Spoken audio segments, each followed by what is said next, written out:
hate you both. I've hated you ever since I can remember. I hate you, and I wish you both had cancer. Cancer? Yes, in the head.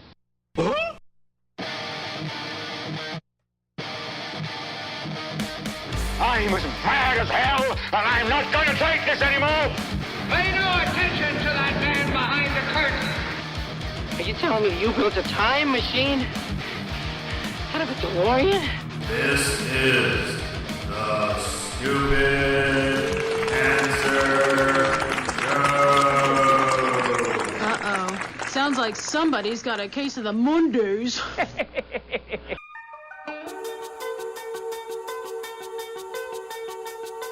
Hello there, children. Hey, kids.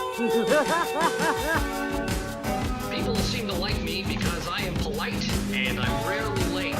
Don't worry, I got an idea. And now, the host of the Stupid Cancer Show, Matthew Zach. Not that there's anything wrong with that. Because he has a lot of chutzpah. All right.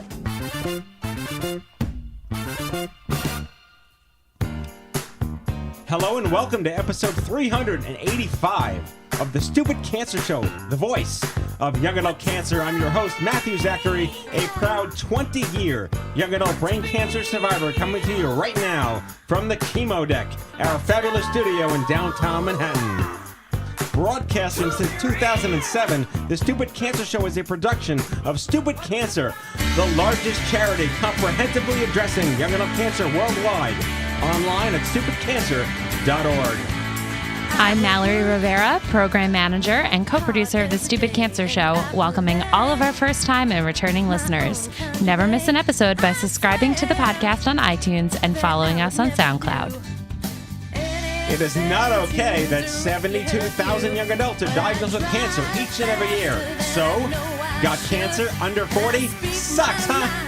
Time to get busy living, folks, because the Stupid Cancer Show is changing the world, one chemo infusion at a time.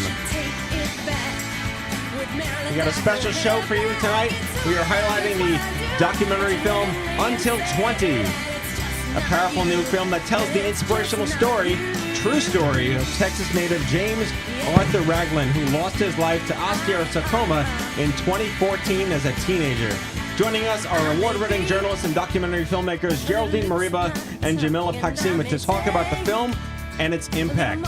So our spotlight on Israeli singer-songwriter and young adult cancer survivor Noa Bentor. All right.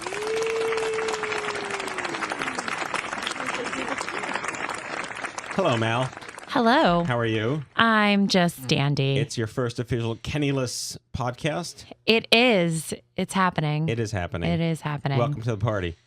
I'm here. You're on the mic. You got the mic. You're in the seat. I'm the chair, in the seat and you with got the mic. 3 computers and a mic, and it's all happening. It's all the things, as you say. All the things. Well, we got a great show coming up, so let's get our first guest right on the air. Yes. All right, in our spotlight, Noa Bentor was working on her second album when she was diagnosed with stage 3 breast cancer at the age of 31. Soon after she finished treatments, the cancer came back. Of all the luck. Then she quickly wrote and recorded a new album, which we all do, with songs that capture the pain, struggle, and questions of life and love. Please welcome from Israel, Noa Bentor. Hello, Noa. Hi, how are you? Thank you for joining us. It's always a pleasure to welcome the niche market of young adult musicians survivors to the Stupid Cancer Show. I'm happy to be here.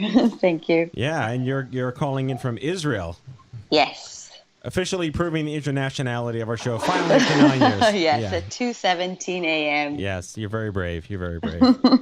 I don't know if you know this about me, but I was also diagnosed and wrote music. I was a concert pianist diagnosed with cancer 20 years ago, and I wrote music because of it. We have a kinship going on here, a mishpacha, if you would, going on here, that I take a lot of pride knowing that there are so many other people out there willing to share so much of their soul through art and music, going through this we call it crapness. It's a very crass way of saying it here in the States. Yeah, definitely.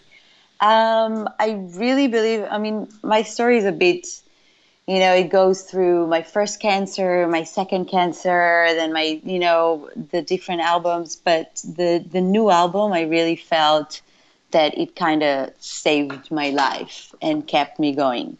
during the treatments of the second time the cancer came back. So I should probably ask the obvious question. You were a singer-songwriter before you were diagnosed as well. Yes. My first album actually came out in 2005 in New York. I was living in New York.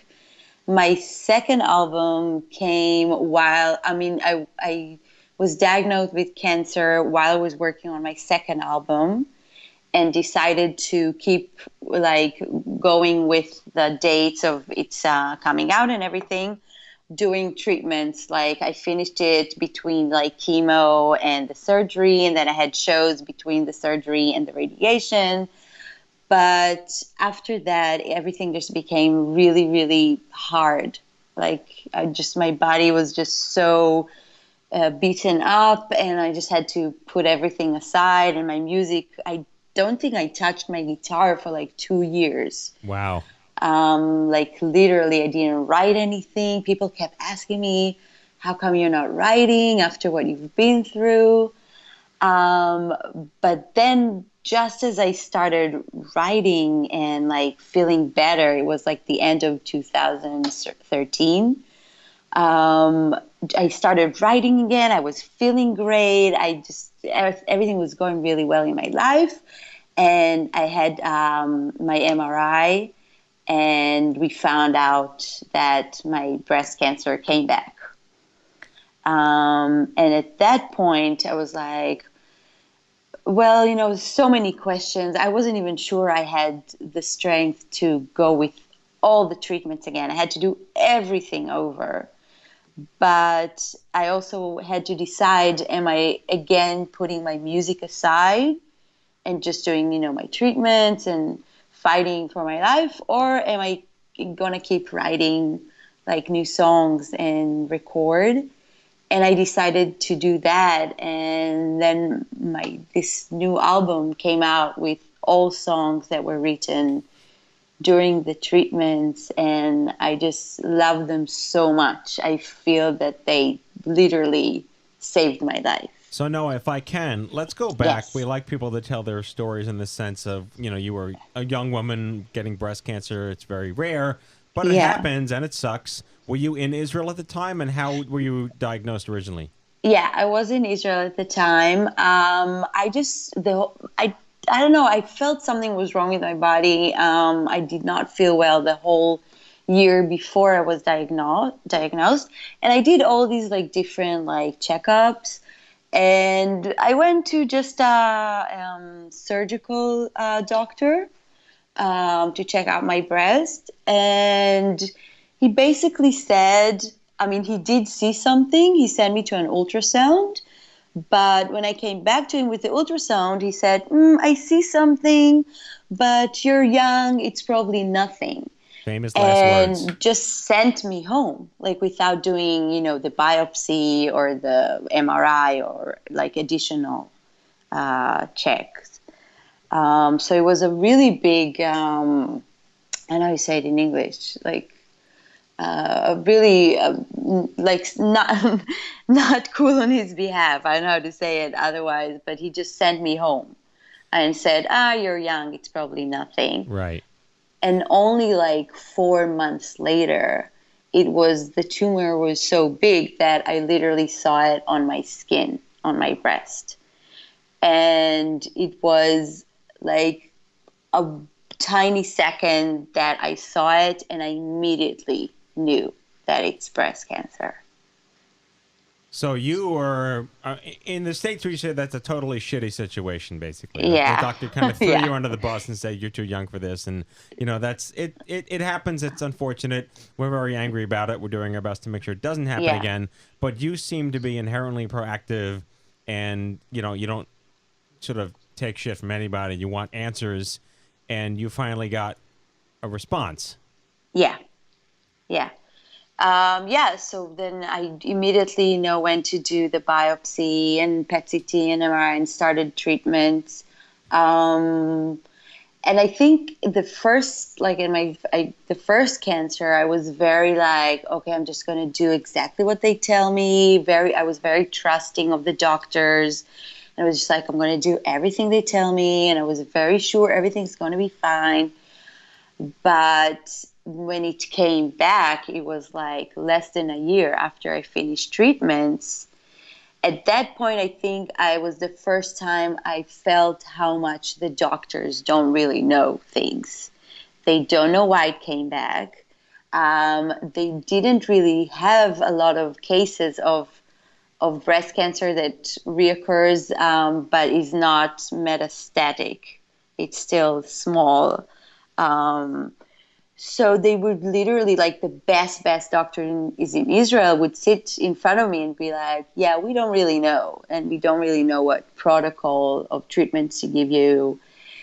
And I think at that point I was like, okay, I need to maybe take more control of what I'm doing or not doing. But at the same time, I was like also suddenly, when it comes back, you're not that sure. Suddenly, I wasn't that sure that I'm going to be healthy. So I think the fears that are now surrounding me, they're really, really, they're huge. Like after you had cancer twice, you're just like, well, why wouldn't it come back again?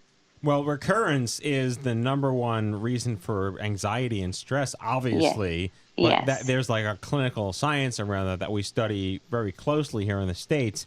And yet, here you are just finishing up your treatment and bam, it hits again. Was it a basic recurrence or was it a new cancer or had it?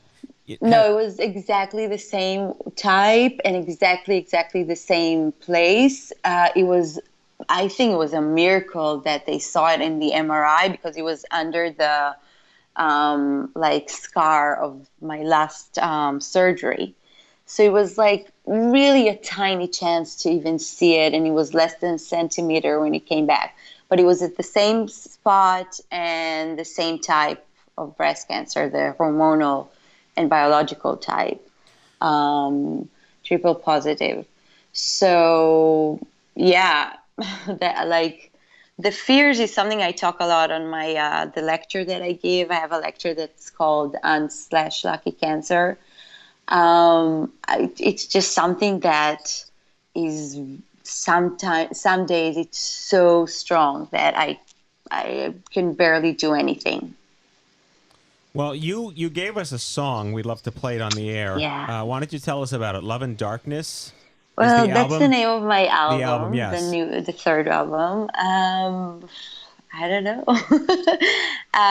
This album in general is a pretty heavy and dark album. It's not an easy album to hear. There's a lot of tough, sad songs, but I always leave a tiny bit of like optimism in each of the songs. So yeah. Which one would you like us to play? The title song, Love and Darkness?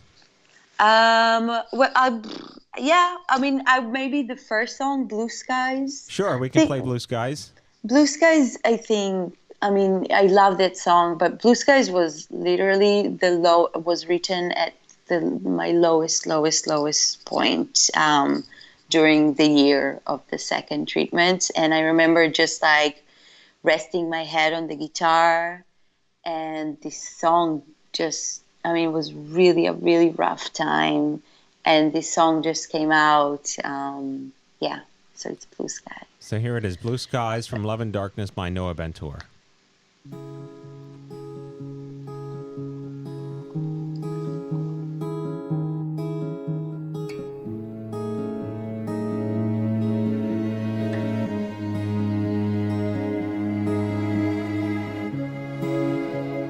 Blue sky,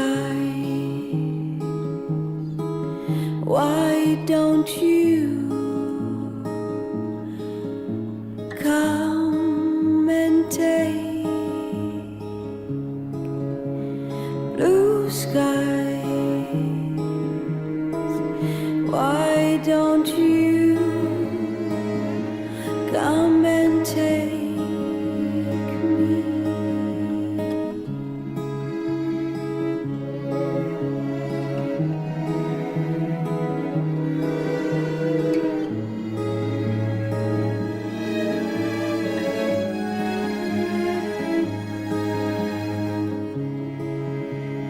blue sky?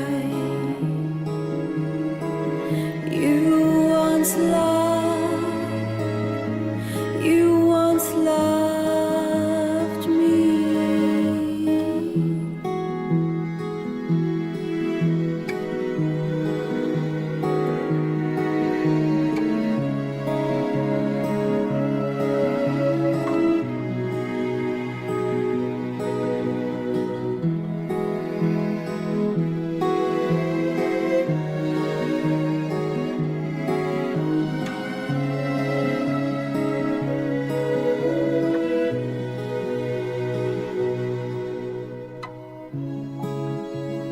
Blue sky, why don't you come and take me? Blue sky, you once loved me.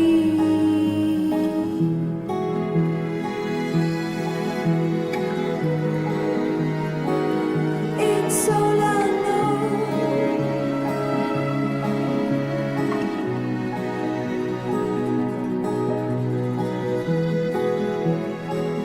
It's all I know. It's all I know. It's all I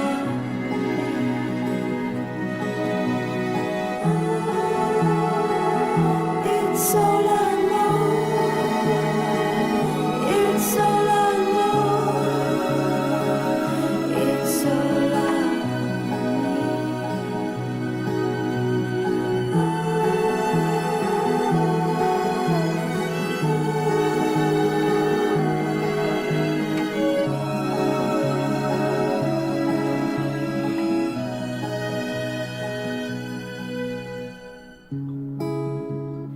Blue sky, blue sky, blue skies, blue sky, blue sky, blue sky.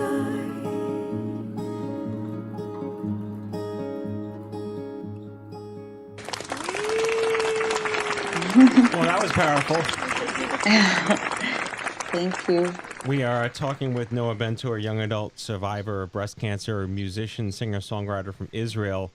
What are you doing these days besides music? Is it truly your anchor? Are you teaching? What's your day job? Well, yeah, I started a day job just like a few months ago. I have to say that, during the last few years, I was like on Social Security. And it basically allowed me to be just, beside going to treatments and stuff, but it allowed me to just be a musician. And that was kind of fun. But a few months ago, I was like, yeah, I need to go back to my life and, knock on wood, I'm healthy. I just started a new day job at the International Center at the Technion here. It's like the Israeli MIT. So I'm working with like international students and doing all kinds of like the social activities and lectures and cool stuff with them.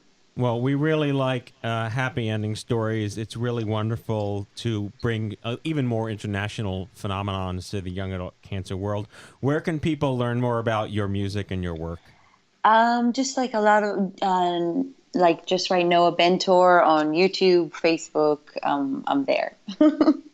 Well, thank you for joining us. I look forward to meeting you when you're back in New York. Drinks on me.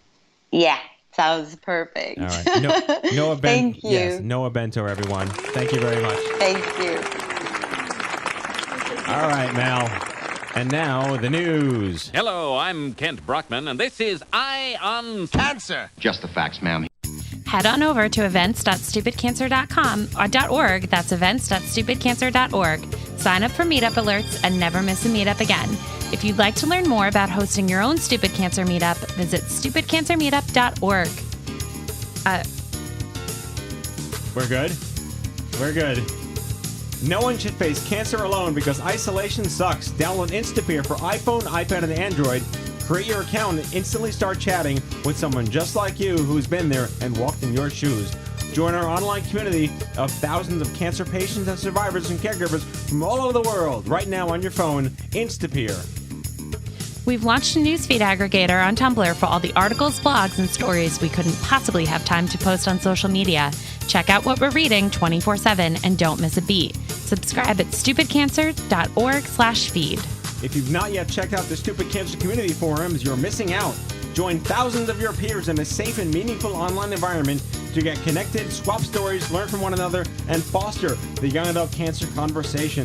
With hundreds of topics, discussion groups, and issues to choose from, it's a great place to get busy living. Learn more online at stupidcancer.org/community.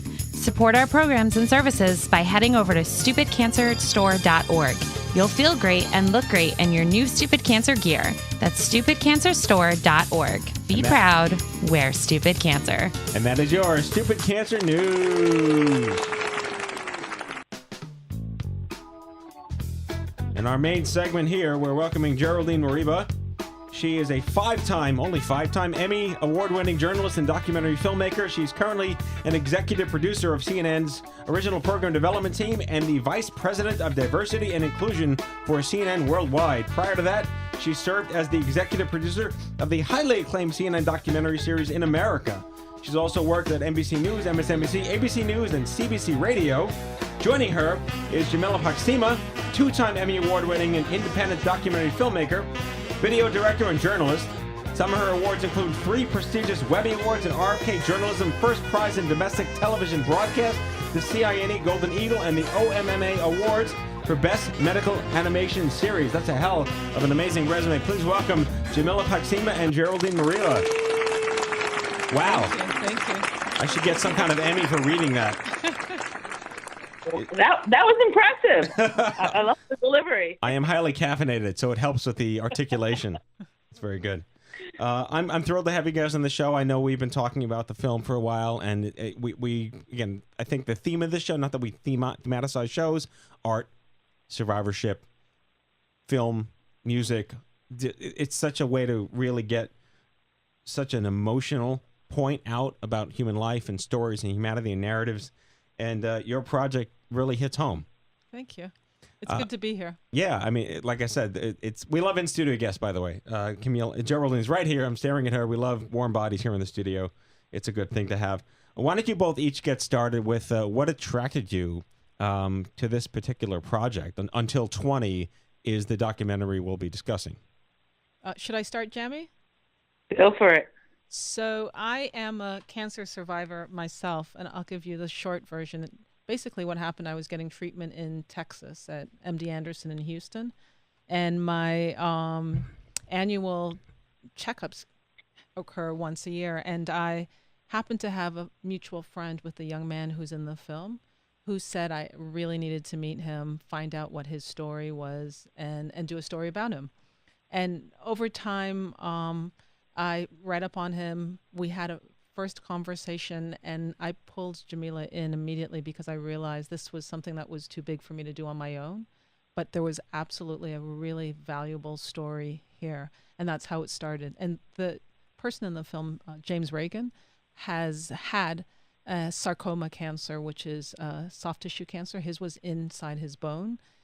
I had the same cancer. We had some of the same doctors. So we had a lot in common that we didn't know about until that point. Yeah, he was diagnosed at 13 with osteosarcoma of the bone. Right. Just for what it's worth, my brother-in-law was diagnosed with the same thing at 13. Oh, wow. Yeah. And did he also survive? No, he passed away at 19 years old. Oh, I'm sorry. Well, it's part of why we do what we do, right? Right. Yeah. So Exactly. So Jamila, you're up. Batter up. Oh, well, I'll tell you, Geraldine and I go back a long ways. I won't tell you how many years, but we shared an office at NBC Dateline way back. And we've never done a project together, but we've been best friends since we started working together. And when she came to me and asked me if our team and our production company based out of Philadelphia would be interested in doing this with her, I was like, sure, let me have a call with James. Then we went and met him and his family.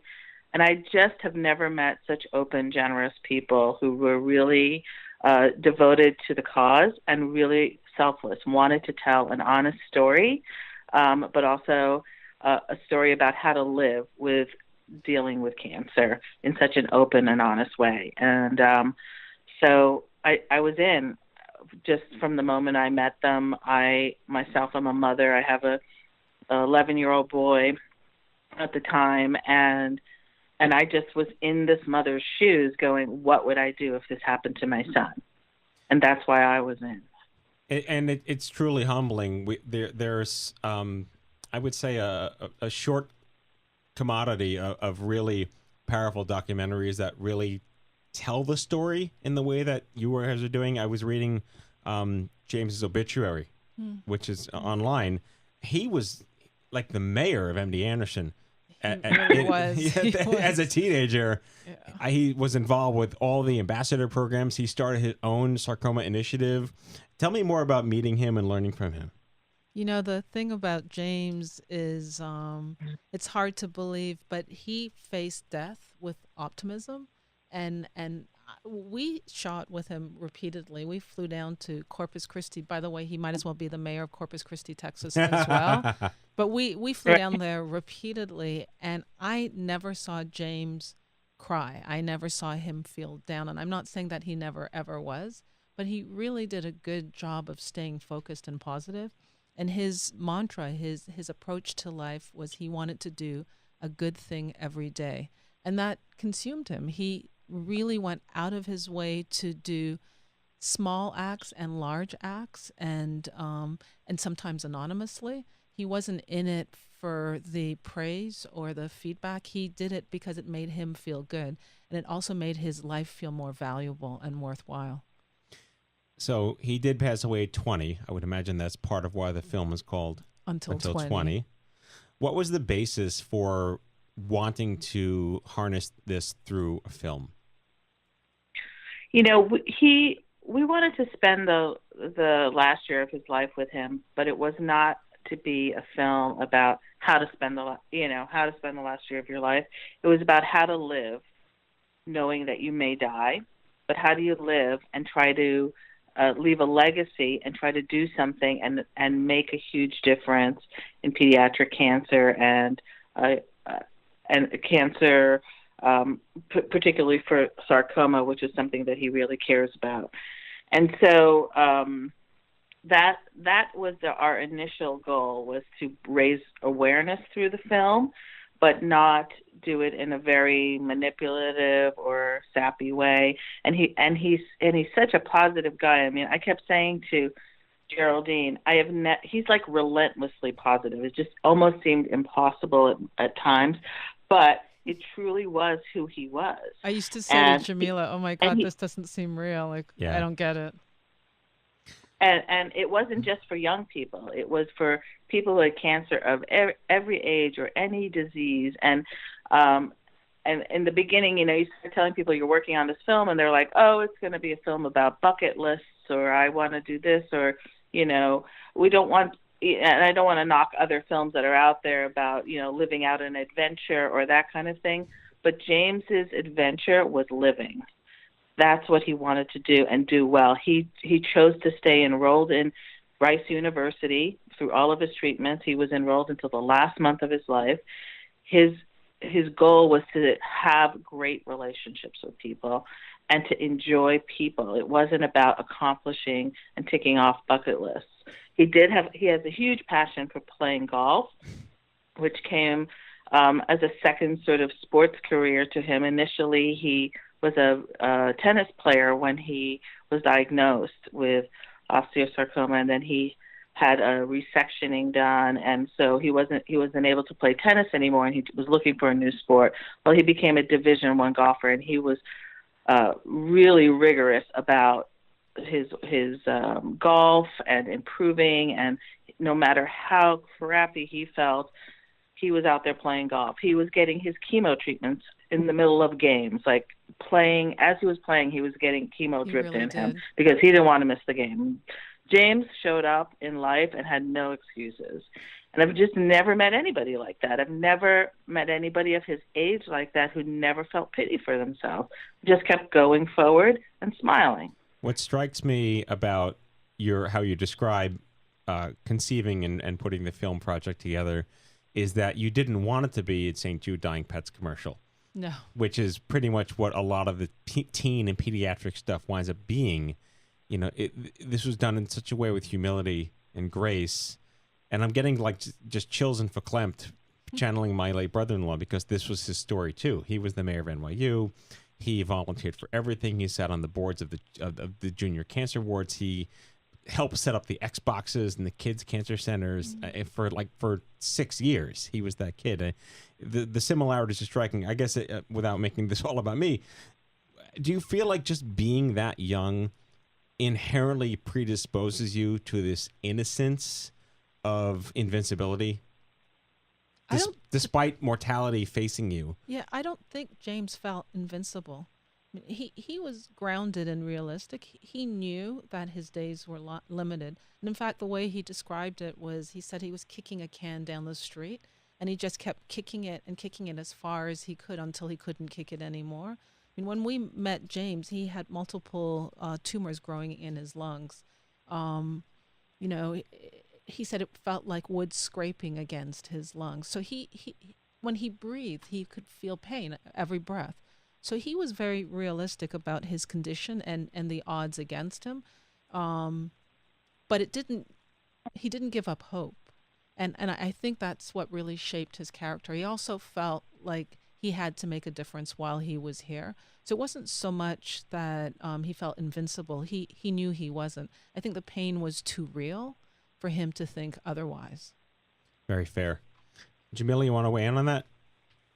Sure. You know, I think probably early on when he was a bit younger, at 13, 14, I think back then he did feel a little bit invincible. And he made some big declarations, like pediatric cancer is going to end with me. And he really wanted to believe that. And I do think that as part of his legacy and what he's done, I mean, how many people do a fundraiser for pediatric cancer that is a toga party? I mean, you see the people that come out and get dressed up in these sheets. They're spectacular, let me tell you. Yeah. And this year they had their 10th year anniversary of this toga party, and they raise so much money every year. And this has become, a huge stamp for what he does. But there's joy in fighting back, and I think he really has found a way to do that and make it a different mark. So,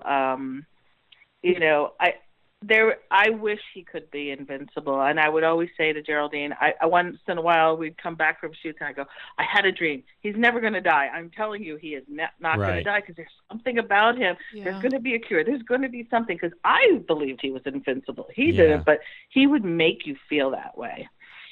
It was impossible to conceive the impossible. Yeah, absolutely. Yeah. It's funny. I still feel like he's with us. Mm-hmm. I think of him all the time. He really has influenced my own life and the way I live, and helps with perspective. And I'm a cancer survivor, so I've been through it myself. Right. But James's approach was so inspiring that I think that it's really a formula about how we should live. Are you open to talking about your story? Yeah, of course. So how old were you when you were diagnosed? I was 39. Okay. I was 39. That was 11 years ago. Well, good for you. Thank you. Good for you. I beat 20's today for me. Oh, congratulations. Yeah, thank you. I had my 20-year follow-up today at Sloan Kettering. Wow. Kind of interesting. Wow. Yeah. Congratulations. It was bizarre to be back there. I haven't been there in a very long time. It's just bizarre to be back there in general. That's a big milestone. 20, yeah. I mean, well, I'm 42 now, so like to be, I was 21 when I was diagnosed. So technically, 20 years in a week. You really want to get the math nerd out of me, but it just back to what are the commonalities? Because at 13, 39, I was 21. You're all in these unique life moments. Everyone is a snowflake, and are you inherently born with this optimism? Do you have to channel your optimism? Are you already just too pessimistic of a son of a bitch by 40 to not even care? It comes down to instinct, I would say, inherent precociousness perhaps, but what influenced you to stay positive during your treatments? Well, for me, I mean, I am a mother as well, and at that point my kids were little. My son was 7 and my daughter was 3 when I was diagnosed. And so having children, being a parent, is a great motivator. But I also felt like I didn't have time to lose time being depressed. Not only that, my feeling was nobody could explain, they still can't explain why I got the cancer. There's no indicators. But if I got cancer, anybody could. I mean, I was healthy, had a healthy lifestyle, and if it wasn't me, it could be somebody else. So why was I wasting time feeling down, and not thinking more positively and optimistically and focusing on my kids and my life and doing whatever I could at that moment. So I actually don't think that I was ever depressed. When I went for treatment at MD Anderson, one of the things they do when you arrive is sign you up for counseling. And I went in for that first session, and the counselor was really very kind. And we had a fun conversation at the end of the session. She said, you can keep coming anytime. You're welcome to come anytime. But I really don't think you need this. I think you could spend your time doing other things. And I never went back. I really didn't feel like, and I know that's not everybody's experience. Right. Yes, exactly. But it certainly was mine. I had to focus on other things. But you were given the option at least. I had the option. Which is important. Yeah. You need the objectivity. Yeah. So, well, congratulations on 11 years. Thank you. Cancer-free. Thank you. So so a cancer survivor writes a documentary, which, by the way, you've been running it along the circuit, the film festivals, amazing recognition, all these awards you guys have been winning. It's a really big deal. Great. What is it like for you personally to be sort of back in the fold? Oh, being back in the fold is hard. Yeah. It's hard. Every time I watch this film, it's hard. It really is. It doesn't get easier.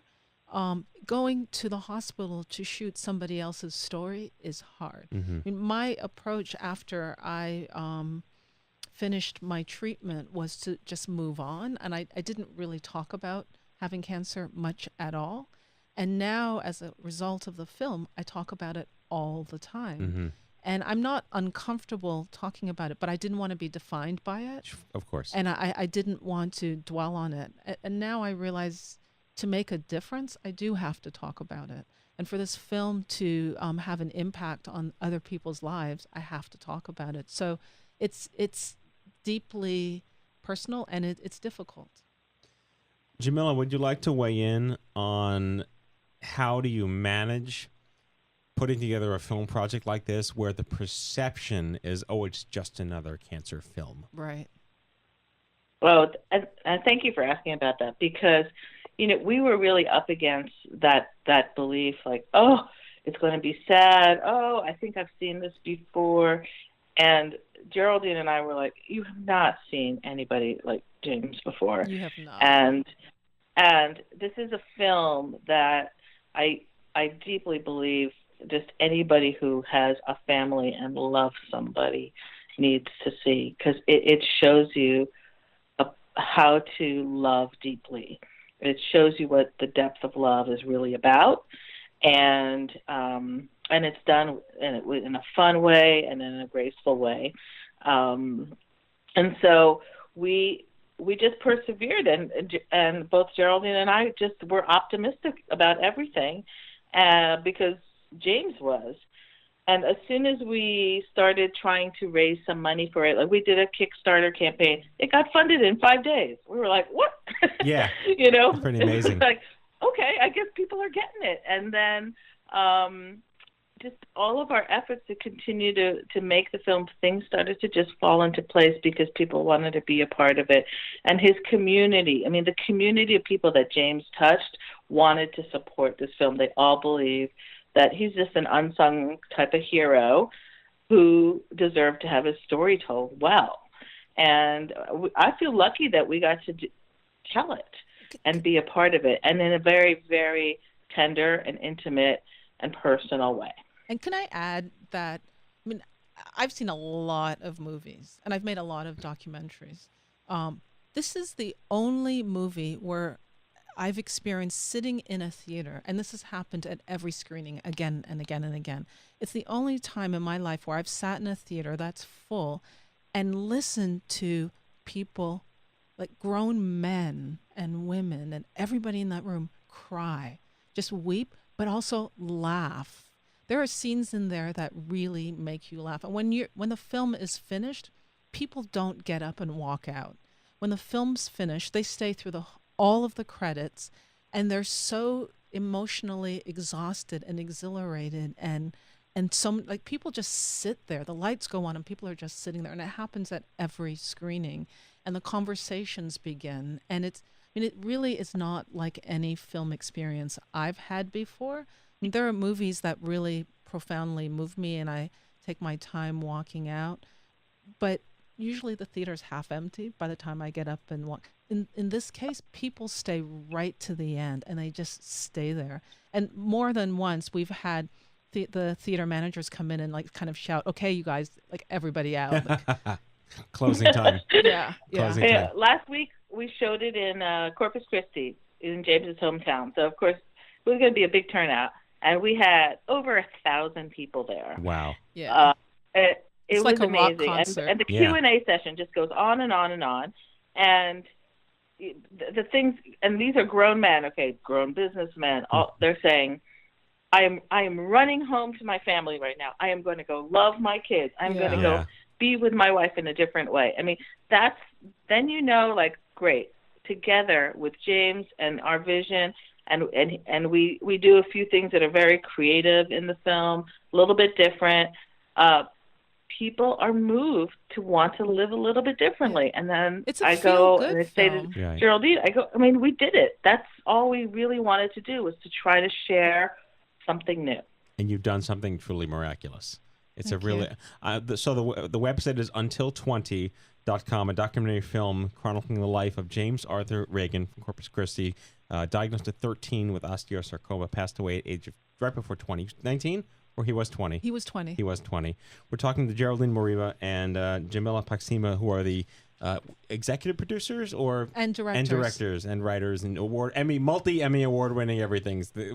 We are the dumbest people in the room right now, Mallory and I. No. Going forward, you're continuing to do the screenings. I know you're working with a lot of other nonprofit organizations. We'd love to work with you on possibly organizing something in the city if that works. I know you've been doing a lot of work here. I've seen the whole spring here. You've been in Palm Beach and the European Independent Film Festival. You were in Albuquerque. I was there once. It's a decent city. Says my hubris-driven New York attitude. Ridgefield, Manhattan. You were here or April 21st. That's the right Saturday. Right. We have one in Connecticut coming up this Saturday. That's a big deal. So we would announce right here live on the air that we want to work with you guys on a screening. Yay! Applause! Yeah. All right. I'll tell you what. I'll give you this applause. I love it. Okay. You get the special applause for that one. So I could ask you the obvious. What are you hoping people take away? But just by you describing the audience is staying there, I'm taken back to a feeling that we get a lot where everyone's touched by cancer in some way, and you don't really have to be a cancer survivor or a parent of a cancer patient to be reminded of life's preciousness. And that, to me, is what this film kind of reeks of in the best way. Yeah. And again, I can't get my brother-in-law out of my head at this point. He was such an amazing kid. Tell us his name. His name was Carl Eric Feldman. Nice. And I met him, my wife and I met on a blind date in the year 2000 when I was 4.5 years cancer-free. And I walked into this first date, blind date, and it's like, oh, you have a younger brother. That's great. Oh, he's dying from cancer. First date, blind date. I'm like, all right, well, I had cancer, whatever. You know, like, it was like the horse blinders. It didn't bother me. Like, that kind of crazy baggage that I brought and she brought was magic. And he was a good kid. He was a really good kid. He was like a Unix hacker, and he had the Razor scooters up and down the street. He had the Mark Echo clothing and the bag. He was just that kid. And he died in 2003. But this is so powerful. This is such a great narrative to tell. And again, like, it's not a Dying Pets commercial. It's not a woe is me. It's not the feed the hungry kind of donate to this. It's about how to live. Yes. And Get how to busy live living. well. Exactly. So again, are you guys on Twitter as well?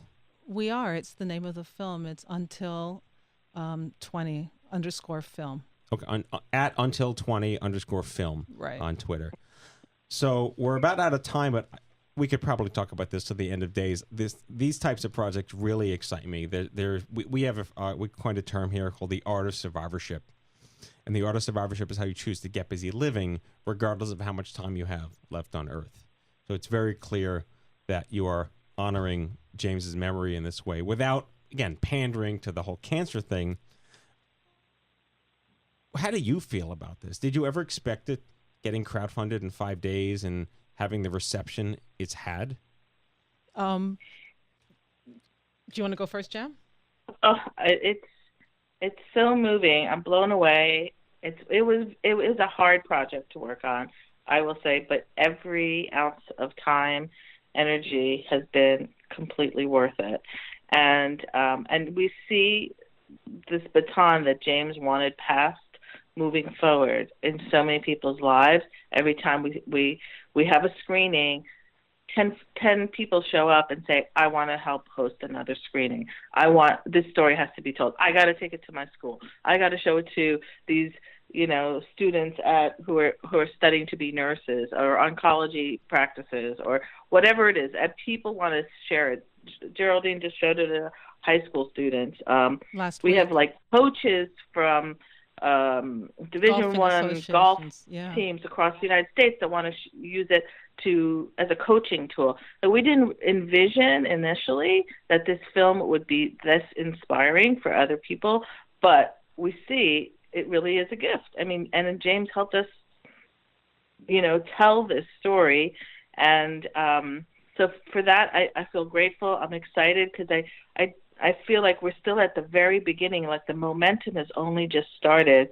Just a few thousands of people know about this film, and we're just starting to really get the word out. So I think it has a long life. We're still at the beginning of it. And just briefly, in context of projects we've worked on, I mean, I've been a journalist for a long time. And I've fortunately, I've won a lot of awards, and I've had great experiences. I mean, I've worked on elections, I've worked on war coverage, I've worked on social issues. I mean, I've had a good career, but there's no project I've ever worked on that is as meaningful to me personally than this one. Like, I'm asked all the time when I'm on panels or meeting young journalists and I'm mentoring, what's the most important story you've ever worked on? What's your favorite one? And I've never had an answer. I've always said the last one or the current one that I'm working on. But today I can tell you this is it. Wow. Until 20 is definitely the most important, most special project I've ever worked on. And I'm going to live with it for the rest of my life. Well, I'm kind of speechless. It's hard to get me to be speechless. I can't wait to work with you guys and put something special together here in the city for this. We've been speaking with Geraldine Moriba, 5-time Emmy award-winning journalist, documentary filmmaker, and Jamila Paksima, and another 2-time Emmy award-winning independent documentary filmmaker. The film is Until 20, the story of inspirational young adult cancer hero James Arthur Ragan. Thank you so much for joining us. This was wonderful. Thank you. Thank you, Matt. Looking forward to meeting you. Likewise. And take care. Okay, bye. Yay, Matt. Thank you for all you do.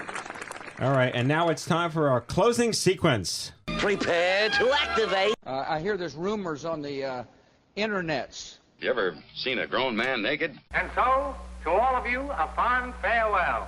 Hooray, I'm helping. You are a meathead. Oh, Magoo, you've done it again.